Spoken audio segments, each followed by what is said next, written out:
This podcast is a proud member of Pod Nation Media Network.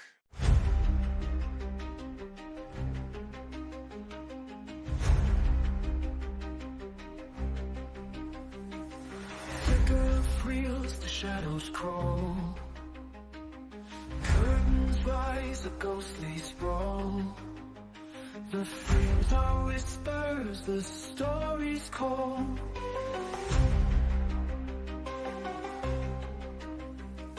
The drifters hum in a hollow tune. Moonlight cuts through velvet gloom. Is it a dream or a real too soon? Step into the screen where the dark turns keen. Journey with the cinephile, unseen, unseen. The veils twist and turn as the silent light burns. A world unknown where the shadows yearn.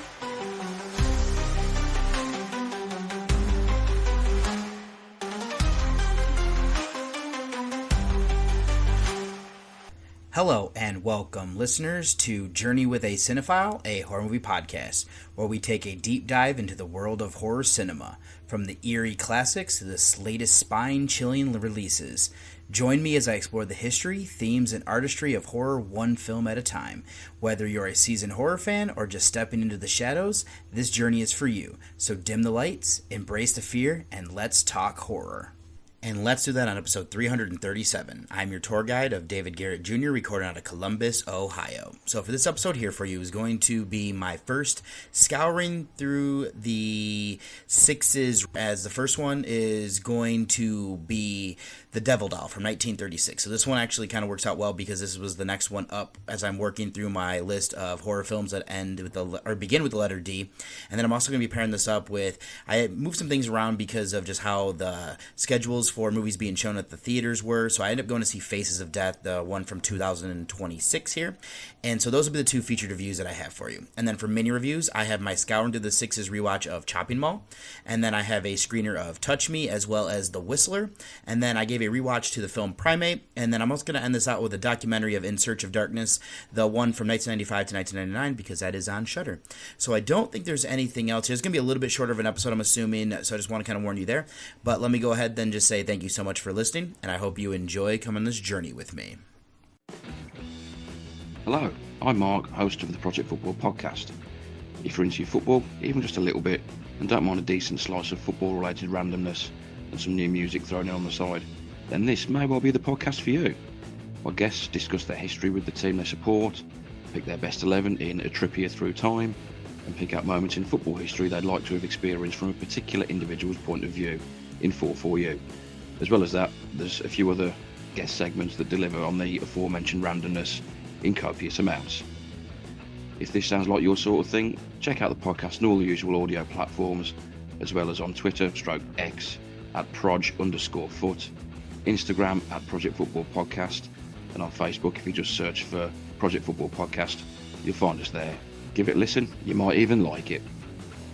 Listen, here's the truth. If it's not something you love to do, automation is mandatory. You didn't start your podcast to spend hours editing clips. You started it to create, connect, and grow your audience. But here's the problem.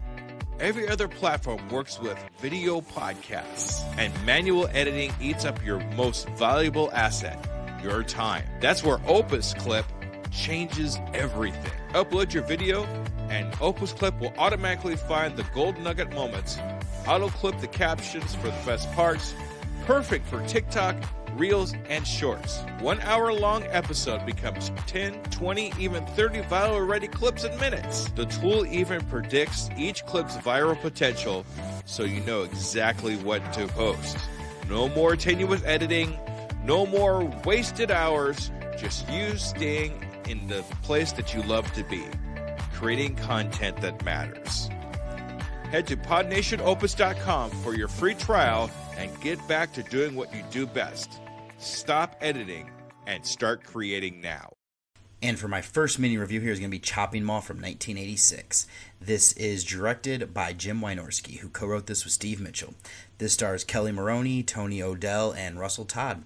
This is a B-horror, cyberpunk, dark comedy, teen horror sci-fi film that is from the United States. It is currently sitting on a 5.6 on IMDb and a 2.9 on Letterboxd, with our synopsis being: a group of young shopping mall employees stay behind for a late night party in one of the stores. When the mall goes on lockdown, before they can get out, the robot security system malfunctions and goes on a killing spree. I don't necessarily think it fully malfunctions, it does, but I also think it's because there's some lightning that causes everything to go haywire. So this is a film that I don't remember growing up. When I started getting into horror podcasts, this is where it started to come up more. It was one that I put on my list of films to check out and decided to give it a watch during a horror movie challenge that I did in October. I've also now given it a rewatch as part of my Scouring through the Sixes. And so I'm going to take a minute here to kind of introduce some of the main characters that we have. So we have Susie Lynn, portrayed by the lovely Barbara Crampton, and her friend that she works with is Allison Parks, portrayed by Maroney. So Susie is trying to convince her to come to a party, and it's because Susie's boyfriend, along with some of his friends, are throwing it. So I believe her boyfriend is Greg Williams, portrayed by Nick Siegel. Then we also have Mike Brennan, portrayed by John Terlinsky. And then there's Ferdy Meisel, who is portrayed by Odell. So they're trying to set up Allison with Ferdy, and Ferdy's uncle is the manager of the store they're going to be partying in. So there's another group that actually shows up later of Leslie Todd, portrayed by Susie Salter. There is also, I think Leslie Todd is actually the girlfriend to Mike. There's also Rick, portrayed by Todd. And then we have Linda Stanton, portrayed by Carrie Emerson. So what I'm going to jump into, though, is that this is a blast. I've had both watching it. This is an interesting time where it's adding more comedy to horror films, and the premise is a wild one that adds to it as well. It also isn't that far out of the realm of possibilities here. This does well to remind me of another movie of Night of the Comet, which is kind of interesting because Maroney and we also have Mary Warrenoff in this briefly, as they both star in that one. Much like this, I can see the flaws without them, ruining the film. At its core, this is a slasher, though purists might disagree because of the killers being robots.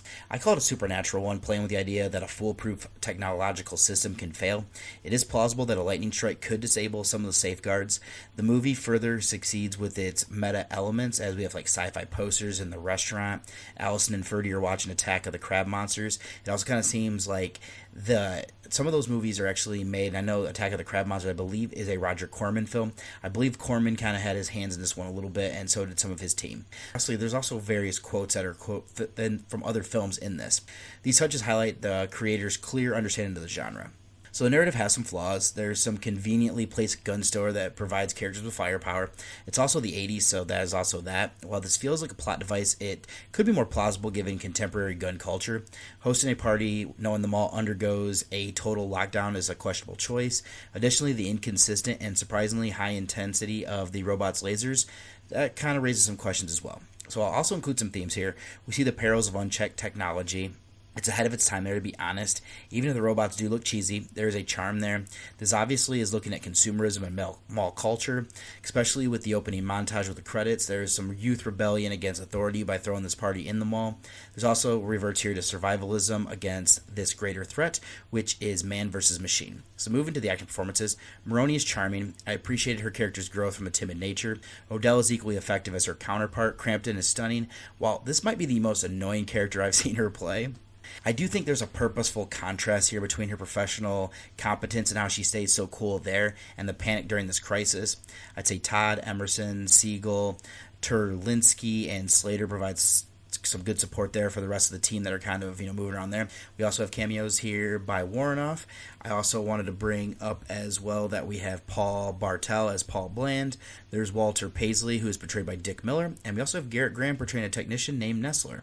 So I'll end out here by saying some filmmaking aspects are solid. The cinematography effectively captures the mall's claustrophobic tension. While practical effects like the blood and exploding heads work, the look of the laser blasts and lightning bolts are disappointing. However, the 1980s style robot design and movement are appealing. The era-appropriate music, while not particularly memorable, is well-paced and keeps the movie moving. So in conclusion, this is a highly enjoyable 1980s horror comedy that successfully blends the slasher genre with supernatural elements, exploring themes of unchecked technology and consumerism. While the film has plot conveniences like the easily accessible gun store and some disappointing visual effects like the laser blast, it excels with charming performances from Maroney and Odell.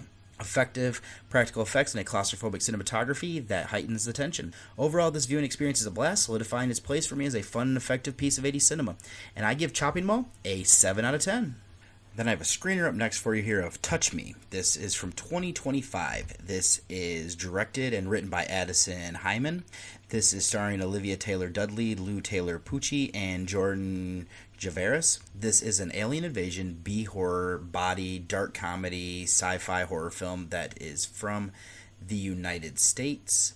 This is currently sitting on a 4.8 on IMDb and a 2.9 on Letterboxd or Snopsby.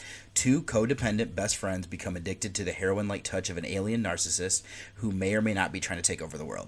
So those two best friends are going to be Joey, portrayed by Dudley, and her roommate is Craig, portrayed by Javaris, and then the alien is actually going to be Brian, portrayed by Pucci. So this is a film that I got a chance to see thanks to Amelia from Strike Media. She sent over the press release with some information that I saw. I agreed to check out the review, and what truly caught my attention here is that it starred Pucci. He's an actor that I know from the Evil Dead remake in spring. Other than that, I confirmed that this was a wide-release horror film for 2026, and having aliens, and it might also be a comedy, I was intrigued to check this one out. So I'm going to start is that this is an oddball movie. It is lighthearted thanks to the comedy and situations that we see. There are some heavy concepts, though, that come through the backstory of our human characters. It dabbles in horror with the creature and what it does to people. It just goes a little bit too off the wall for it to fully work. That's not to say that I didn't enjoy my time here, though. Now that I set up, the main character here is going to be Joey, so that's where this is kind of like a character study of her. This effectively establishes her backstory by showing her, or having her tell her story to a Dr. Kelly, portrayed by Ashley Lauren Ned. This is a psychiatrist, or something like that, and she talks about how she quit 2 jobs to end up, shacking up with Brian, and then having like a rough sexual encounter that drives her away. She rationalizes her behavior as alien naivete, yet finds his touch to be addictive. As the narrative progresses, we learn of her traumatic foster care upbringing and unresolved past. Dudley delivers a strong performance, successfully bringing this complex protagonist to life. And let's shift over to Craig. Now, from the start of meeting him, we can tell that he's just a spoiled, upbringing kid here who was just a trust fund kid, and he's never really had true responsibilities. He just lives off his allowance and coasts through life. He clings to an incident where he was younger as a crutch, not saying that what happened to him wasn't horrible. The problem is that he's not growing and healing from it. In a similar vein, we have Laura, who we learned was in a religious cult before breaking away from that. This does well in making these characters complicated, so credit to the performance here of Javaris as well as Marlene Forte, as Laura is the assistant to Brian. Let's then look at the situation itself. The framing event that we hear is being told to us from the point of view of Joey. She seems mostly to believe that Brian, but there is some doubt here. He almost seems like he's a benevolent alien who his home planet had died due to greenhouse gases, so he's bringing these like super trees here. But then when Brian hurts her, she makes excuses for it. Now, when she's had some time away, she doesn't know how he makes her feel anymore, knowing that he uses his calming ability to cloud her decision-making. Then when financial elements force her back, we see that there's some manipulation from all parties involved. What I love is that we don't know who we can trust, and I loved and enjoyed that element. Then some other themes here to bring up. This is a solid allegory for the euphoric feeling that drugs give you. We also see how you should distance yourself from that feeling and the difficulty there. It also has destructive patterns of going back. This also explores trauma and mental health. Joey deals with anxiety and OCD. The latter to the point where her anxiety gets too high that she hurts her ear with Q-tips. Shifting to how she deals with that, and we see that not dealing with trauma can lead to festering. We also see enabling with Joey and Craig to each other, and Brian is just a cosmic narcissist. So in shifting to some filmmaking stuff, the movie employs surreal art house elements with excellent cinematography. The transition from city to an isolated desert house is effective, utilizing kaleidoscopic visuals and silent area aesthetics. Homages to Japanese cinema appear, though actually it's kind of interesting. Craig is learning the language, which introduces a tentacle monster as reminiscent of hentai. The practical body horror is impressive, while some CGI is present. It is forgivable due to the complexity of the designs. Finally, the sound design and music aptly complement the film's atmosphere. Also, the media acting performances. I've almost covered most of this here. So Dudley and Javaris are good as a codependent roommate characters. Poochie is great here. His dancing and just aloof nature, since he's an alien, it just worked so well and it cracked me up. And his dancing and how they were framing these shots just was also something there. Forte works as assistant who wants the affection that Joey gets, but instead is manipulated. I love how these characters are complicated since there's around this narrative and the rest of the cast around the software was needed. In conclusion, this offers a truly unique blend of offbeat comedy and unsettling horror that keeps the audience engaged throughout. Its exploration of heavy themes like addiction, trauma, and mental health provides a grounded and emotional core to otherwise surreal narrative. With strong performances from its lead cast and a set of refreshingly complicated characters, it stands as a memorable and thought-provoking piece of genre filmmaking that is well worth a watch. And I will warn you, this might not work for everybody, as with just some certain elements chosen. So my rating here for Touch Me, I gave this a 6.5 out of 10. And from everything I was reading, this should be hitting VOD here soon if it's not already. Then I also got to check out the screener of The Whistler from 2026, directed by Diego Velasco. This was written between Esteban Orozco Velasco and Carolina Paz.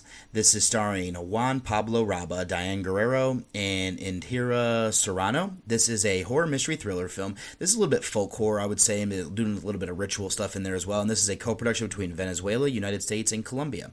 This is currently sitting on a 5.6 on IMDb, and not enough ratings on Letterboxd, but I would say about a 2 to a 3-star movie over there, with a synopsis being: reeling from their daughter's loss, a couple comes into possession of a secluded Venezuelan farm, unaware of the dark forces that they're about to face. A little bit misleading there is that we do have a couple. This is going to be Nicole, portrayed by Guerrero, and she's married to Sebastian Castillo, portrayed by Raba, and they did lose their daughter. This isn't kind of a new thing, outside of the fact that his father abruptly passed away, and we get to actually see things play out there. He is Vicente, portrayed by Jorge Vanagas, and then, they come back and for everything there. So I learned about this thanks to Alex from Simply Legendary Publicity. The press release looked interesting from the bit that I read. Since a screener was available, I agreed to watch this for review. Other than knowing that this would deal with evil spirits, potential possession, and being a foreign film, I did come into this one blind. And where I'm going to go ahead and start is that my favorite part is going to be the folklore that was used for the setup. I did look into this to see if this cult was real, and the deity they're focused on is something that exists outside of the world of the movie or not. So I do believe that the entity, the Whistler, is made up for the film. Outside of that, though, the cult that is following, let me make sure I get the name of this thing right here, of Maria Leonza, is actually a real cult who believes this idea that there are like spirits that are just kind of waiting to jump into human bodies and everything. And so that stuff is real. So what I do like, though, for this entity that we have for this one, the Whistler, I love that it does this sound that's very distinct, and how you're supposed to react to it and to survive. That gives it an eerie vibe that I appreciate. So the folk horror angle is interesting because we have this couple coming from the United States to this rural part of Venezuela. This isn't the first time that we've seen these two world type things colliding for a narrative. What is interesting is that after the opening sequence, it does slow to be almost like a slasher film. It builds story and tension until Nicole is enticed to interact with this cult. You can almost look at them as like a Romani tribe that travels in a group, and they go from place to place, kind of setting up, and not everything is good from when they're there. How things play out in the end was an interesting way to deal with this curse and a stinger. So an element that I want to explore includes the familial bonds. Before we start to follow the events, Nicole and Sebastian are dealing with the grief of losing their daughter. We hear more about this story when Nicole is talking to Petra, portrayed by Serrano. She's a farmhand who believes in the supernatural and does rituals, so she's almost like a voodoo priestess, but the equivalent for this type of area. Now, the reason that she blames herself makes sense. That would be Nicole. Then we also have Sebastian's mother of Isabella, who is portrayed by Laura Garcia Malrulanda. Now, she misses her son. She disagrees with him not returning, especially since there is a family farm here. The longer Sebastian is there, the more responsibility for it that we are seeing. This does make sense, and I do appreciate this aspect that is developed. So I do want to kind of discuss this entity a bit more. What is interesting is that we see it being conjured in the opening scene and then it kind of backfiring. What is interesting to reveal there is that comes later, is I didn't click until Nicole requested this father and daughter combo here of the daughter is Gracie Mori, portrayed by Laura Sofia Dominguez, and her father is Loreno Silvero Moreno, portrayed by Loreno Alvarez. So what's kind of interesting there is it clicked home for the host of this entity was, and then we're kind of seeing how this ritual and everything kind of plays out like that. I did think that was a good touch that they were doing there. How events play out from that, it makes Nicole feel guilty for the ritual that she has his father and daughter do. It also goes back to the opening line about how spirits are waiting to inhabit bodies. This did add to, keeping me interested. Let's then go ahead and explore some other themes here like betrayal and greed. This can be seen with the guilt that Isabel is putting on her son. The greed angle is the anger that festers in Sebastian when he believes that these squatters, this like cult, are stealing stuff from like electricity and like livestock. The disbelief in the supernatural adds to it, accusing them without evidence. I've brought up the clash between modern sensibilities and folklore. This can be seen as well with Nicole turning to rituals where medicine failed. Transitioning to the acting, Rabba and Guerrero deliver solid performances. Their lack of chemistry as a couple feels authentic because it almost feels like shared grief over losing their child where they aren't necessarily good anymore. At the family farm, Isabel is cold towards Nicole, while Sebastian's rash choices escalate the tension. Serrano is effective in this ritual-practicing farmhand, and Olivares and Dominguez play their roles in this cult well. While portrayed as villains, the rest of the group serve as a compelling mirror to the farmhands. I'll then end out with filmmaking aspects that were solid. We have, they were good. The solid cinematography and framing effectively capture the farm's isolation, while the high sugarcane creates a disorienting atmosphere. The practical effects, particularly the blood and post-attack scenes, are well executed, showcasing the entity's brutality.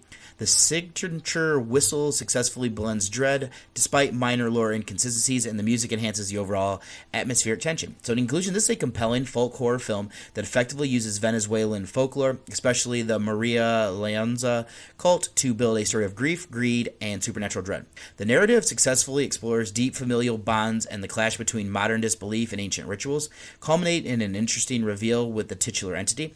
Lead performances from Rabba and Guerrero are solid, their lack of chemistry fitting the couple's shared grief.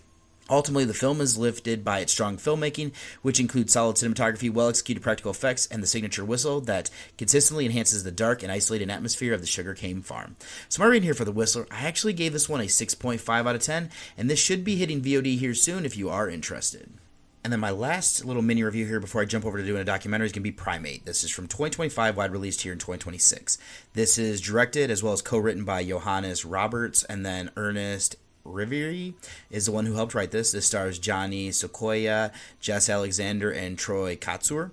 This is a splatter teen horror film that is a co-production between the United States, United Kingdom, Canada, and Australia. This is currently sitting on a 5.8 on IMDb and a 2.6 on Letterboxd, with our premise being a Cujo meets Hawaii survival thriller where a beloved family chimpanzee contracts rabies and traps a group of friends in a swimming pool. And then it also they explore the house a little bit more as well. But if you'd like to hear a featured review, this is going to be episode 324, which was New Year, new movie number 24. I had this paired up with Screams in the Night. Not the greatest double feature there, but it is what it is. And what I'm going to go ahead and just say is the setup here, we have a tropical isolation. So a little bit overview here is Roberts delivers a efficient, stylistic, animal attack film that subverts the subgenre by swamping a Midwest dog for a highly intelligent primate in a gorgeous Hawaiian setting. So we have a strategic swift here. Going from the trapped in the car trope we get with something like Cujo is pinning our protagonist on a swimming pool raft that acts as like a literal island of safety. But the catalyst here is we have Ben, a chimp that is trained with like sign language and has grown up with his family. He has a 300-word vocabulary, contracts rabies after a mongoose bite, turning a domestic pet into a lethal hydrophobic predator. That's actually something that I thought this time around that it's pointed out by Nick, who is the brother to, or he's like a friend to Lucy, who's the main character portrayed by Sequoia.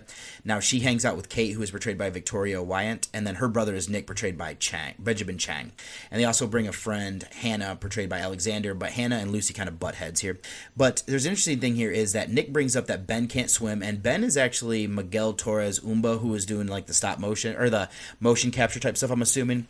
And so he can't swim, and then people or animals or anything that gets rabies are like hydrophobic by nature, so that kind of works out well here, how the swimming pool becomes like this bastion of safety.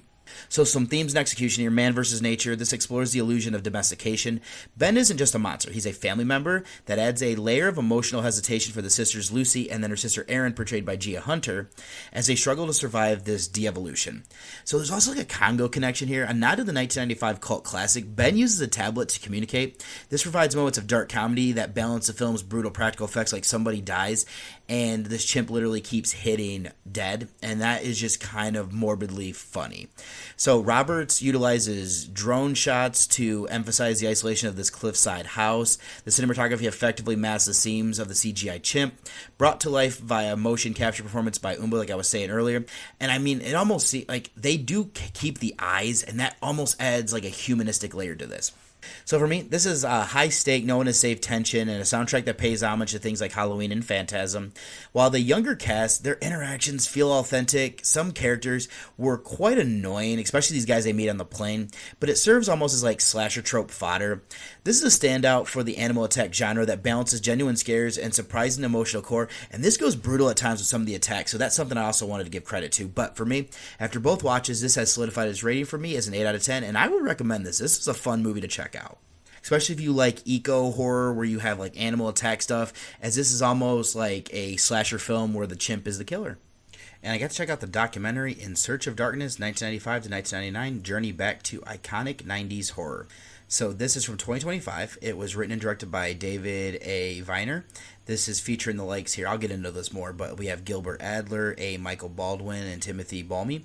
This is a documentary history horror film that is from the United States. It is currently sitting on a 7.8 on IMDb and a 3.8 on Letterboxd, with our synopsis being a look into late 90s horror and the rise of teen and Japanese horror with exclusive interviews. So these documentaries are just great. It's such a wealth of knowledge. I would put this one on late in my workday, listening to it and looking it down like I was with a podcast, like a video one especially. Now, this is a journey, I will say that. It took many a days dedicated to finishing this up. So what I'm going to go ahead and say here is that between the ages of like 8 and 12 are this stretch here of the movies that they're talking about. So most of these I either saw when they came out or have gone back to see. So there are very few that I missed, and the ones that I did were more independent deep dives, and the ones that I haven't are now on a list to seek out. So something that this does well is setting the stage between this era of 95 and 99. I love them bringing up different things for like the landscape of the world, because this helps to kind of frame different things that we got. And this also leads into an interesting tidbit that I've never heard correlated until watching this documentary about Lost Highway. It was being influenced here by the OJ trial, supposedly. That is something that makes sense, and I kind of want to go back and revisit now that I know it. So I have a minor gripe. This over-focuses on Scream. While I appreciate its impact, from floating heads posters to its meta-commentary, the coverage felt excessive. Then a nitpick, with much like the 1980s trilogy of documentaries, I prefer discovering hidden gems. So that third one is actually my favorite. This feels like it did what the first two did with its coverage of that previous decade. Overall, it succeeded by, balancing this broad overview with deep and more obscure insights. And a lot of that goes by to all the great experts and filmmakers they have to tell their thoughts. Some other people here is like John Carpenter, Corbin Burnson, Heather Langenkamp, Doug Bradley, Jörg Bergerath, David Dalsmalchian, Ernest R. Dickerson, Bernard Rose, Steven Weber, Phil Nobile Jr., Rusty Cundiff, A. Michael Baldwin, I brought him up already, Akilah Moore, C. Robert Cargill, Charles Band, Mick Garris, Mike Flanagan, Vicky McKenzie, and even more. The wealth of knowledge is just great. So other than that, these are well made. The amount of footage that is compiled to bring this to life, how it's edited together is wonderful. The different things that they did to break it up as well and to keep it fresh is a credit. Despite how long this runs, it never feels like it, and that's something I need to give credit to. So ultimately, this latest In Search of Darkness documentary upholds the high standard of the series, proving to be a wealth of knowledge and a rewarding journey for horror fans. It's slightly over-focused on blockbusters like Scream, and a desire for more of the obscure insights for the earlier parts would be something that I would appreciate. The documentary succeeds in providing a wonderfully edited, comprehensive overview of the 1995-1999 horror landscape. The inclusion of numerous experts and filmmakers, combined with its ability to contextualize the era, ensures that this is a well-made installment as a credit to the franchise and a must-watch despite its length. So my rating here for In Search of Darkness 1995 to 1999, I give this one, like I have the other ones here, an 8 out of 10. Would highly recommend it. And that's all I have here then for mini reviews. Let me go ahead then and get you over to the trailer of my first featured review.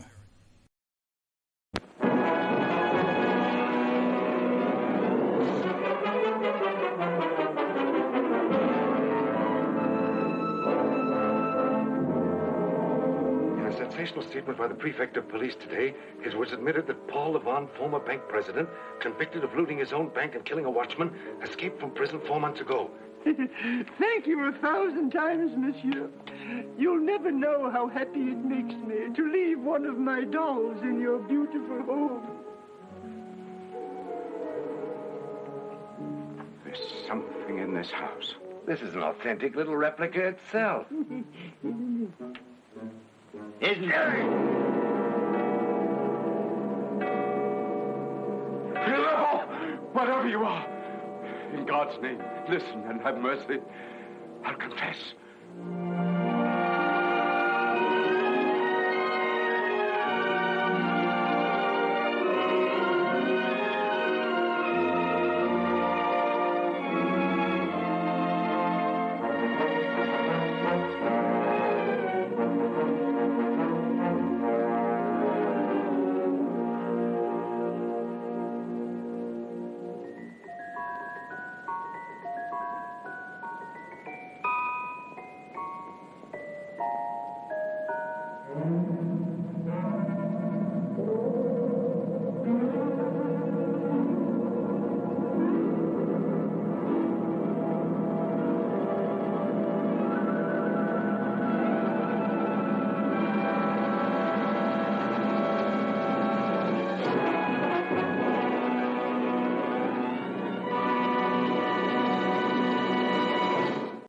And for my first featured review is going to be The Devil Doll from 1936. This is directed by Todd Browning.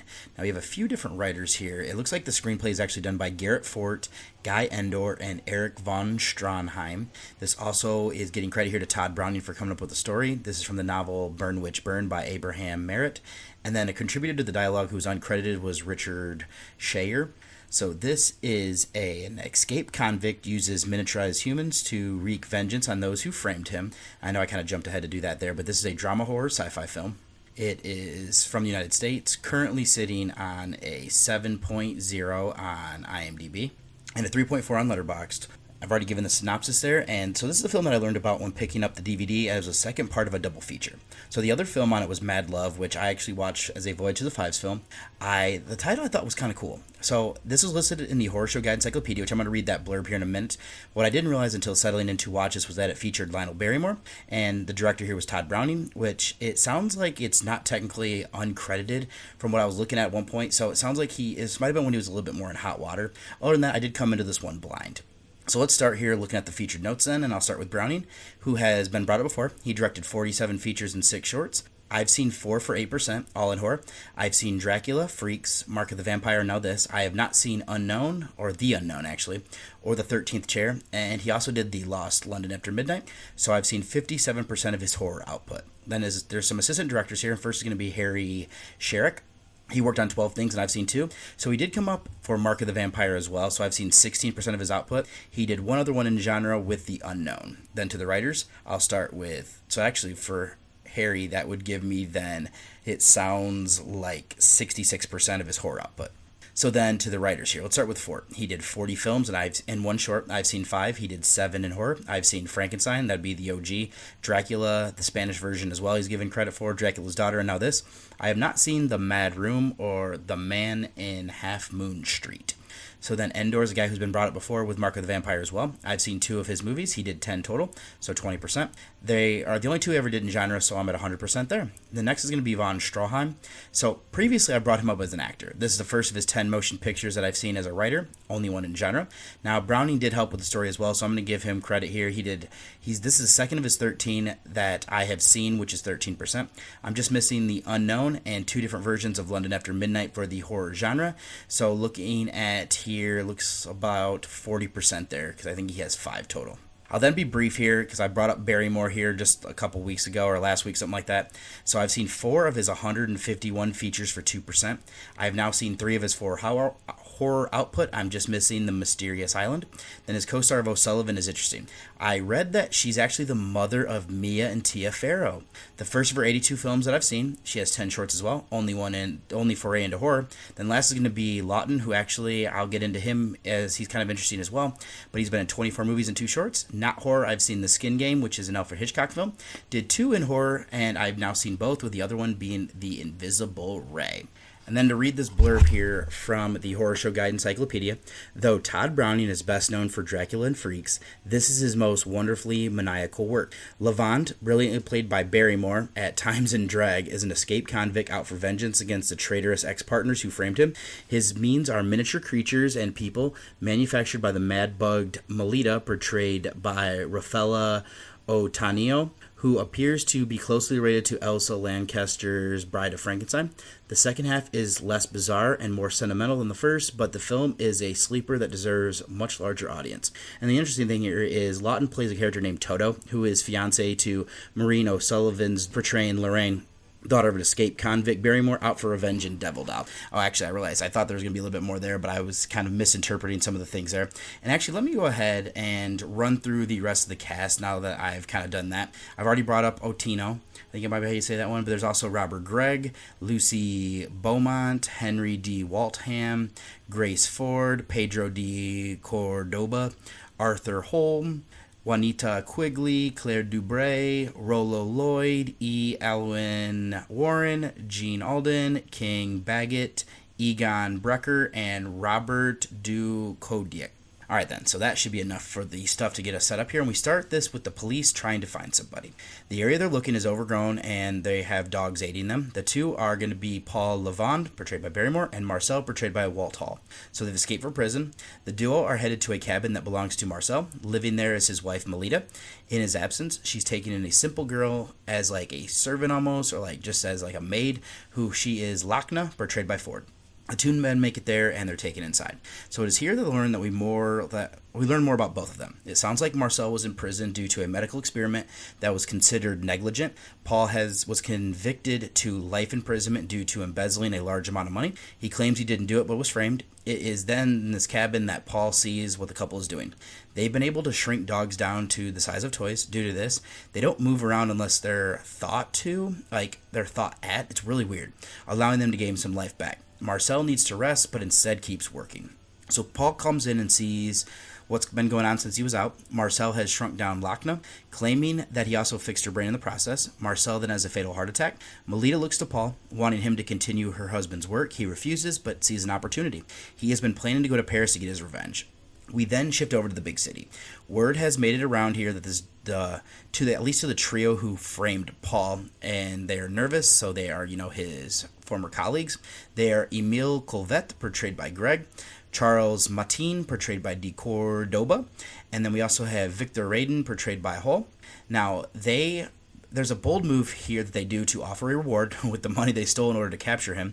In order to avoid detection, he poses as an elderly woman shop owner named Madame Mandelip. Melita helps out here. He wants to use the serum and technique that he learned from Marcel in order to get closer to his accusers. So the first one he targets is Victor. It is stated that Madame Mandelip needs a loan to expand operations for a line of toys. The proper documentation is kind of lacking here, so Paul plays on the greed of Victor, wanting him to be the silent partner and use his own money. Victor is then lured to the shop, and Lachna, still small, uses a stiletto that is tipped with poison to paralyze his first victim. When he disappears, the two are concerned that Paul is, in fact, in Paris. So there's also a subplot here that Paul had a daughter of Lorraine, and that she resents her father, believing the stories that she read in the newspaper. Paul boldly visits her, dressed as Madame Mandelip, while Lorraine works at a laundry. It is through these visits that he learns that his daughter is seeing Toto, and he is working as a taxi driver. Paul then wants to clear his name and reunite with her before it is too late. So that's my recap version of the characters. Where I want to start is that this is an interesting little film, especially in the Browning catalog. There are little elements that were borrowed from other films, like characters disguising themselves in ways to move about without detection. What is interesting here, though, is that while watching this, I was slightly annoyed, thinking that it was pulling its punches. In reality, I think there's a specific reason as to why. So it's adapted from the novel Burn Witch Burn. The film follows the precedent set by Bride of Frankenstein in featuring miniaturized people. A different thing that there's done here is that they are shrunk and not created. It predates the 1950s classics like Attack of the Puppet People and The Incredible Shrinking Man, where they actually use the idea. Now, the shrunken Lachna is a particularly effective plot device that allows Paul to remain undetected. So initially I found Paul's approach to revenge puzzling, but reflection reveals its logic. Despite being imprisoned for 17 years for a crime he didn't commit, a tragedy that led his wife's suicide and his daughter's resentment, he repeatedly chose not to kill. While this restraint might stem from Eros' specific censorship, it also underscores that Paul is not a true criminal. His desire for justice is shaped by his past suffering, justifying a form of revenge that seeks closure rather than further criminality. Now, one issue I do have is a transition of power from Marcel's death. Though Paul was horrified by the experiment on Lachna, Melita begs him to take over. It feels misogynistic and illogical for a banker to replace a scientist. However, Paul exploits the opportunity for this for his own ends before discarding the work. Ultimately, his use of Melita as a tool makes him less likable. Since it's an odd situation, that is part of it as well. So let's then shift over and talk about some of the other themes here. It would be like the fear of science. Marcel, Melita, and even Paul are working unethically. They're using this experiment, even though Lachna is mentally handicapped and it strips her mind away. I mean, they made her into a puppet. We are seeing the dangers of loss of autonomy. This steps into the realm of mad scientists. I do like the idea of how giants control the tiny, but the latter can still topple them. Then other themes I also wanted to bring up here and start with would be like Paul and him playing a benefactor to his daughter. I do like this. It's almost like a Great Expectations type thing. He realizes that if he reveals it to her too early, then she might turn on him. It also could prevent him from seeing her. I do like that when we see his mother, portrayed by Beaumont, who believes in him despite the stories. I will also include that I found it quite intriguing that Paul uses cross-dressing to avoid detection. It's also using gender roles since he is Madame Mandelip. He's able to subvert and manipulate those around him. And regarding the acting, Barrymore is excellent, channeling villainous traits while subverting expectations through his disguise as Madame Mandelip. O'Sullivan effectively portrays his oblivious daughter while not knowing who her true father is, or knows who her true father is, but not realizing that this person in disguise is that person. Lawton fits his role well. Greg de Cordoba and Holm successfully play the villains who receive their comeuppance. Tanio and Walthall established the film's sci-fi foundation, while Ford and the remaining cast provided solid support. All that's left then before I do some trivia is going to be filmmaking aspects. In general, I do think the cinematography and framing were good. It is limited by the technology of the era. I did like the cabin in the marshes and the toy store that serves as like basis for the experiments. What is interesting though and impressive is that even though it doesn't hold up as well, they are overlaid scenes. So like kind of in camera type stuff. Getting to see the small animals and people move around on the larger counterparts is great, and the look of Mandelip is fun. Other than that, the sound design and music fit for what was needed there. And then some trivia here is, there's an interesting thing is that Mandelip has some special dolls that are costumed as members of a vicious street gang known as Apache, but I think it's actually Apache, who were involved in theft, prostitution, occasional murder in pre-World War Paris. So it's kind of interesting that that's the dolls that she claims are the ones that she's making and wants to sell. Then we also have Melita is reminiscent of two famous horror supporting characters. She's slightly hunchback, which would be Dr. Frankenstein's Fitz in the OG Frankenstein, and the white strip in her hair would be Bride of Frankenstein 1935. And her facial makeup has like a deathly appearance, not unlike a vampire, and Browning did Dracula. So this one actually shares some similarities with the Unholy 3. I've not seen that other one, but I guess there's some cross-dressing stuff there. The theme music was later used as a basis for Greta Garbo's Chicha Choca in Two-Faced Woman. Last completed film of Walthall, he died on June 17, 1936, while working on China Clipper. In that film, the script was rewritten to have his character die off screen. Then we also have a detective in this one, and a concierge. Our studio records casting calls as cast members for their roles, but did not appear as they were not identifiable in the film. This would be Francis McDonald and Inez Pelham. And then the movie's title is given on screen as a devil doll, but in other sources, such as the trailer and promotional material, it doesn't have the dash in between devil and doll. I'm keeping it in there because that seems to be the consensus now. So in conclusion, this is an intriguing film in the Browning catalog, effectively utilizing the plot device of shrunk humans for a unique revenge narrative. The film delves into themes of restrained justice as Paul Lavonde seeks closure rather than criminality, while even manipulating others and navigating the dangers of unethical science. Barrymore delivers an excellent performance, particularly through his cross-dressing disguise as Mandelip. Although some plot elements like the transfer of scientific power feel illogical, the film is visually impressive for its era with good cinematography and notable overlaid scenes of the miniaturized subjects. It remains a fascinating exploration of science, identity, and retribution. So my rating here for The Devil Doll, I give this one a 7 out of 10. Also not going to do a spoiler section. I don't necessarily think there's anything there I need to delve any deeper into. So what I'll go ahead and do is get you over to the trailer of my second featured review.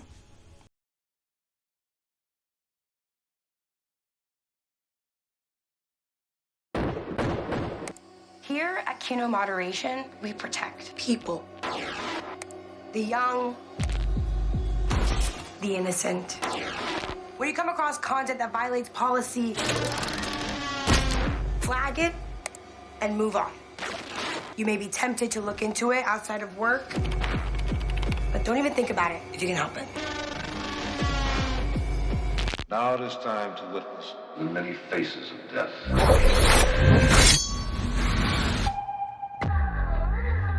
What's up? I've been seeing these videos, all based off this old horror movie called Faces of Death. Do you think this could be real executions? Leave it up. Support the trend. That is the first rule of content creation.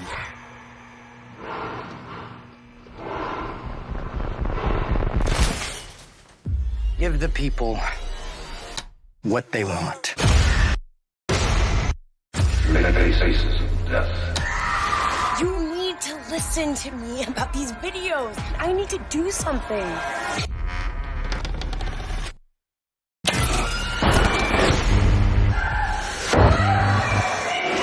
It is the attention economy.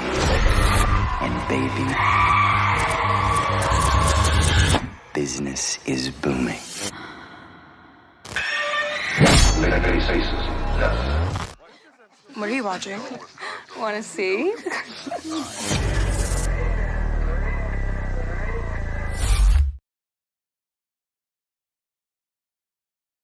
And for my second featured review here is going to be Faces of Death from 2026. This is directed by Daniel Goldhaber, who also co-wrote this with Isa Mazai. And then this is starring Barbie Ferreira, Docker Montgomery, and Josie Tota. And then also here having Aaron Holiday, Jermaine Fowler, Charlie XCX. This also has Kurt Yu, Ash Medea, Sam Malone, Tiffany Collin, Tadase Young, Jared Bankins, Aria Jackson, Saria Betsabi, Jonathan Shores Aponte Velasquez, Matt Story, Casey Fernand, and Paris Peterson. This is a splatter horror film that is from the United States, currently sitting on a 6.5 on IMDb and a 3.1 on Letterboxd or Snopsbeam. A woman employed as a website content moderator comes across a series of violent videos reproducing death scenes from a film. So this is one that I wasn't overly optimistic for. I thought it was interesting to make a meta remake of a film that was a Mondo documentary that turned out to be full of faked footage. The more I sat with the concept, my interest grew a bit. The initial feedback I heard wasn't great, but I was still willing to seek this out. Other than that, I knew this was going to be kind of like a slasher film of sorts. So yeah, I did actually want to see is, there's actually some trivia I'm going to jump in real quick here, is that the original Faces of Death from 1978 had the concept of a pathologist exploring gruesome ways in which people died via footage purportedly culled from around the world. While around 60% of the film did depict real footage of accidents, animal killings, autopsies, the Holocaust, suicides, and war atrocities, the other 40% consisted of staged deaths. Despite the faked footage, the film still had the producer's desired effect: outrage, repulsion, banning, although not in 52 countries as hyped by the filmmakers. And of course, a money-making hit that spawned several sequels and imitators. And I'll actually go ahead and say I've actually not seen the original one. It is something that I'm going to check out at some point. I'm not in a rush to see it. But then for this one here, some featured notes, starting with our director of Goldhaber. He's helmed 5 features and 2 shorts. I've seen 2 now. Both of those are going to be in genre, and is a similar vein as the other one that he did was Cam from 2018. Then we have 3 assistant directors. First is going to be Ben Ledoux. He's done this role for 9 works. I've seen 4, all in genre, where he's done 6, and I've seen The Collector, This, Autopsy, and Mary. I've not seen Assassination Nation or Oracle. Then next we're going to go to Tommy Martin, who has been in 9 films and 1 short. I've seen 3. Not Horror was Pitch Perfect and Horrible Bosses 2. He's done 3 in genre. First that I've seen, I'm missing Assassination Nation and Christie. Then there's going to also be Carolyn O'Brien, who's done this for 2 motion pictures, only one that I've seen and only one she's done in horror. Then go over to our writer here, and I'll start with Goldhaber. He's done this for 4 movies and 2 shorts. They're the similar ones that he's directed, as this is his first one into horror. Then Mazani, I don't know how you say your name, I do apologize, but has also worked with Goldhaber previously. Now, she's written 4 works, and I've seen 2, all in genre. I've seen the 2 that are out. Cam in this. She's also going to be doing Death of a Pop Star and Curfew. Then there's also credit here to original writer of Schwartz. This is her only credit. Also did the original Faces of Death series. Then to the cast, first is going to be Fieri. I'm drawing a blank now. She's done 7 films and 1 short. I've seen 2, both in horror. She was in Nope and now this. I have not seen her 3rd one of House of Spoils. Next is going to be Montgomery. He's been in 13 movies and 7 shorts. I first saw him in Better Watch Out. I know him from Stranger Things, where he is Max's brother, who is a jerk. Now he's been in 3 horror works. I'm only missing Went Up the Hill.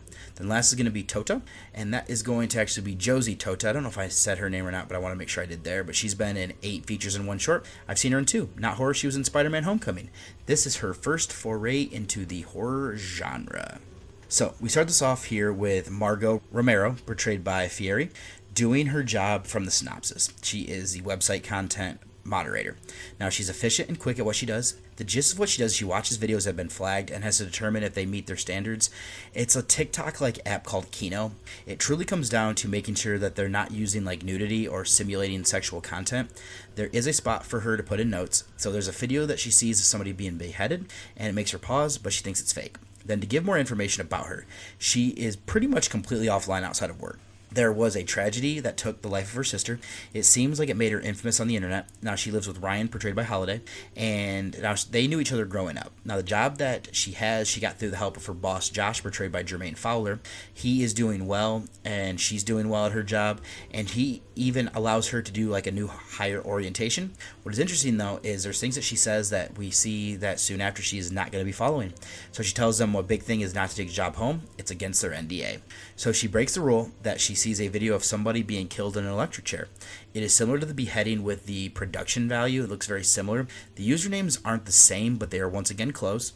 Margot brings this to Josh's attention. He wants her to just let it go.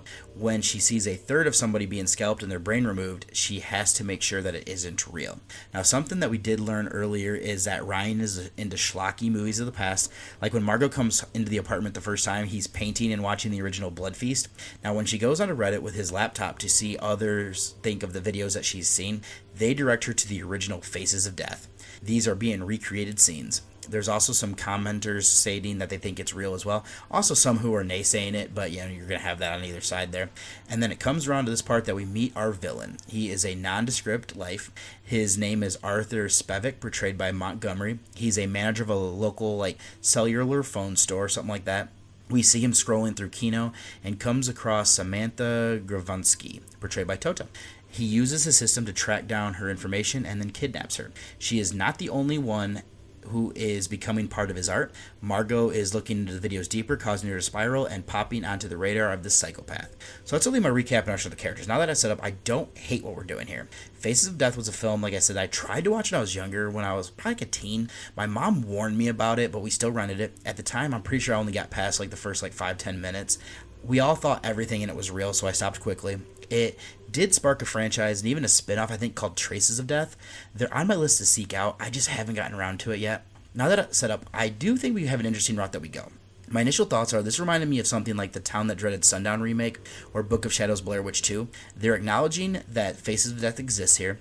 The killer is recreating scenes from the film and killing people in the same vein. He's creating snuff films and putting them on Kino like they're just fake do-it-yourself type horror.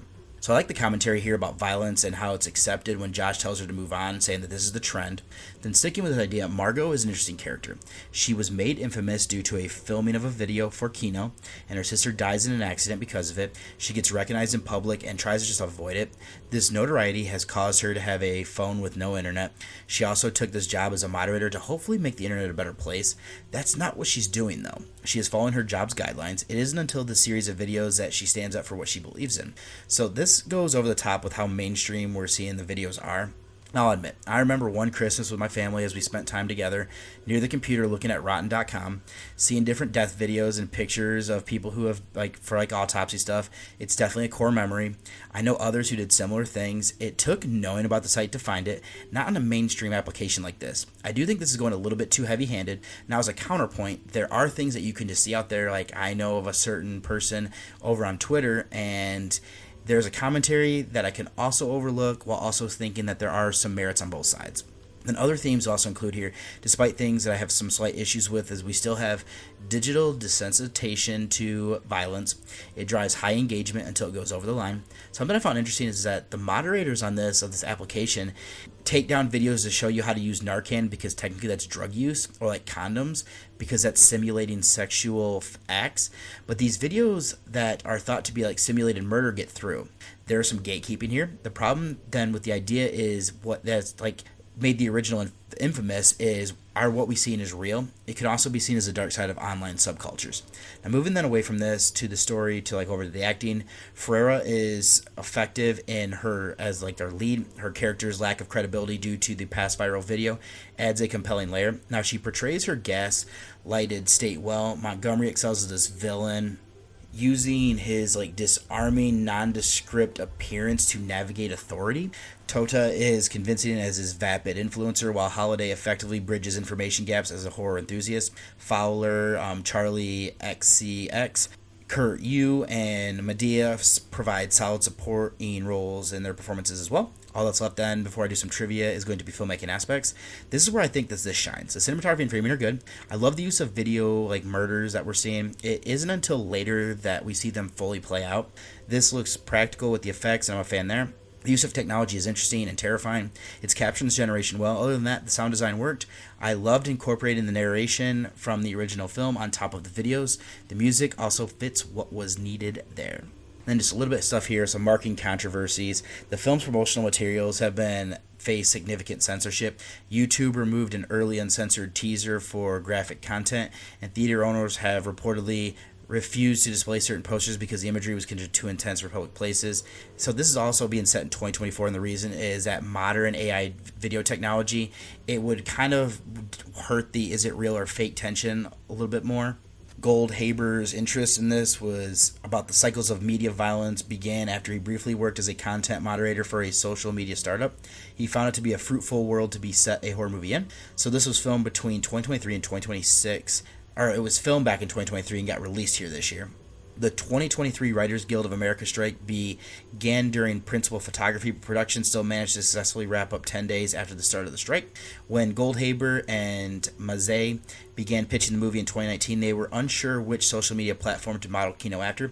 They ultimately ended on TikTok, which is smart, because Mazzei thought that it would be a big deal after its recent rebranding from Musical LY, something like that, and Goldhaber was introduced to the platform through the pitching process. So kind of interesting there. So in conclusion, this successfully updates its infamous source material by transforming it into a meta-slasher film that holds a terrifying mirror up to the modern digital landscape. Despite occasionally leaning too heavily into its commentary on mainstream digital desensitization, the film is lifted by compelling performances, particularly from Fiara and Montgomery. Technically, the film shines, leveraging good cinematography, practical effects, and a haunting sound design, including incorporating the original film's narration to create a genuinely unsettling experience that captures the current generation's relationship with technology and violence. This remake is an interesting and effective route to go, delivering on its promise of modern commentary-driven horror. So my rating here for this film, I'm going to give this one a 7 out of 10. I didn't hate it as bad as some people did. I don't think it's great by any stretch, but I think it does some good things for sure. So I'm not going to do a spoiler section. Don't necessarily need to do anything additional there, in my opinion. So let me go ahead then and get you over to one last break before I close out the show. Are you tired with Rise Coffee? Pod Nation TV has you beamed up with Out of This World award-winning podcast found exclusively on Pod Nation TV. Download Pod Nation TV for Roku and Fire TV. Pod Nation TV, Out of This World. And welcome back. So if you'd like to send me any sort of feedback, anything you want read on the show, or any screener requests, anything like that, you can send those to journeywithacinephile@gmail.com. If you'd like to read any of my written reviews or see any of the old past podcast episodes, all of that is being stored over at Journey with a Cinephile. That is my blog, and that's going to be horrorreview.webnode.com. If you'd like to follow me and become friends on Facebook, it's going to be David Garrett Jr. is my name over on there. There's going to be a link in the show notes. And then if you'd like to follow me on Twitter, it's going to be Buckeye from Mish. And then if you'd like to follow my Letterboxd page where I have all of my reviews, whether that is going to be horror or non-horror, that's going to be David OSU is my name on that. Instagram and Threads, I'm David OSU87. Over on my personal Instagram page, you might see some of my family stuff every now and then whenever I remember to post something. My wife is much better at it than I am. But then if you'd like to follow the Journey with a Cinephile Instagram, that's going to be Journey with a Cinephile, all one word. And then also direct you, if you'd like, to the Discord channel. That's going to be the Nightclub Discord, but I have a page over there. And there's also some other great pages of other shows and them kind of messing around and everything like that. Do highly recommend if you want to go ahead and check that out. And then the last thing I'll actually say here, if you would like to listen to the show a day early, this is always going to be streaming over there on the Pod Nation TV app. So I will have, once again, a link in the show notes for that if that is something that you're interested in. So, yeah, there's some great stuff here. There's some great shows on some of these other networks and stuff. I highly recommend checking them out. And for my next episode, I'm going to be continuing doing these Scouring through the Sixes. And the 2 reviews I'm going to be doing here is I'm going to go to the Gateway Film Center, hopefully as long as it doesn't fill up. But it shouldn't, because this movie's been out for a little bit now. It's going to be Exit 8. This is one that I was going to try to go see last week. It just didn't work out with the times and everything, as I was saying in the intro. And then I'm going to pair that up with a Boris Karloff film from 1936 of The Walking Dead. I'm almost finished with that one. There was just some issues I was having technically, so I didn't get a chance to finish it the previous night. So I will finish it and have everything ready to go by the time this comes out. And then my Scouring through the Sixes rewatch, I'm actually quite excited to check this out, is going to be Night of the Creeps. My 2026 rewatch is going to be 28 years later, The Bone Temple, another one I'm pretty excited to check out. I have a couple of screeners that were sent over that I'm going to try to work in here, and I also have a screener for a documentary that I'll have as well. So I don't think there's anything else I need to say here for this outro, except that wraps up this episode of Journey with a Cinephile, a horror movie podcast. Thank you for joining me on this exploration of horror cinema. If you enjoyed the show, be sure to subscribe, leave a review, and follow along for more deep dives into the macabre. Until next time, keep watching horror, and remember, fear is just a frame away. It had been a wonderful evening, and what I needed now to give it the perfect ending